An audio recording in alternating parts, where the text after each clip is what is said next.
शिवसेनेचे आमदार निलेश राणे यांच्यावर मालवणमध्ये गुन्हा दाखल करण्यात आला आहे। बेकायदेशीरपणे घरामध्ये घुसल्याप्रकरणी हा गुन्हा दाखल करण्यात आलेला आहे। निलेश राणेंनी घरात जाऊन पैसे सापडल्याची माहिती दिली होती आणि त्यानंतर आरोप प्रत्यारोप सुरू झाले होते। अशातच आता गुन्हा दाखल झाल्यामुळे शिवसेना विरुद्ध भाजप यांच्यात संघर्ष वाढण्याची शक्यता वर्तवली जाते।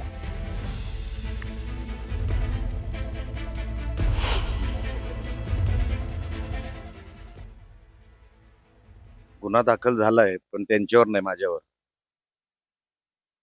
अ, हे अपेक्षितच होतं. त्यांना साधी नोटीसही नाही आणि माझ्यावर जरा खाली घ्याल प्लीज, जरा प्लीज. नाही नाकात जाईल. नाही. तर गुन्हा दाखल झालेला आहे आणि जसं मी सांगितलं हे अपेक्षित होतं. याच्यात काही नवीन नाही.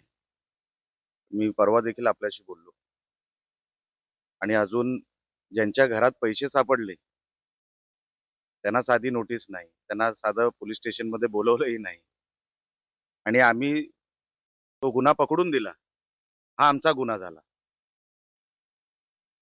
बघा कसं चाललंय ते. माझी काही हरकत नाही. पण जी कलमं लावली गेली, ज्या लोकांना म्हणजे आरोपी केलं गेलं माझ्यासहित, ज्यांनी कॅमेरा पकडला होता ना, त्याला पण आरोपी केलाय. काय म्हणणार आपण याच्यामध्ये? सांगण्यासारखं दुसरं आता काय राहिलेलं नाही.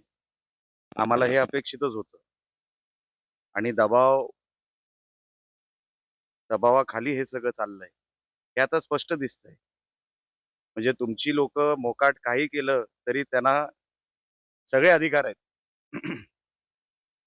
चोरी करा, डाका टाका, पैसे उधळा, त्यांना सगळे अधिकार आहेत निवडणुकीमध्ये. आणि आम्ही गुन्हा पकडून दिला, तर आमच्यावर केसेस होत आहेत. काही हरकत नाही. असे अजून 10 केसेस माझ्यावर झाले, तरी पुढचे जे काही 3-4 दिवस आहेत, मी काय यांना सोडणार नाही.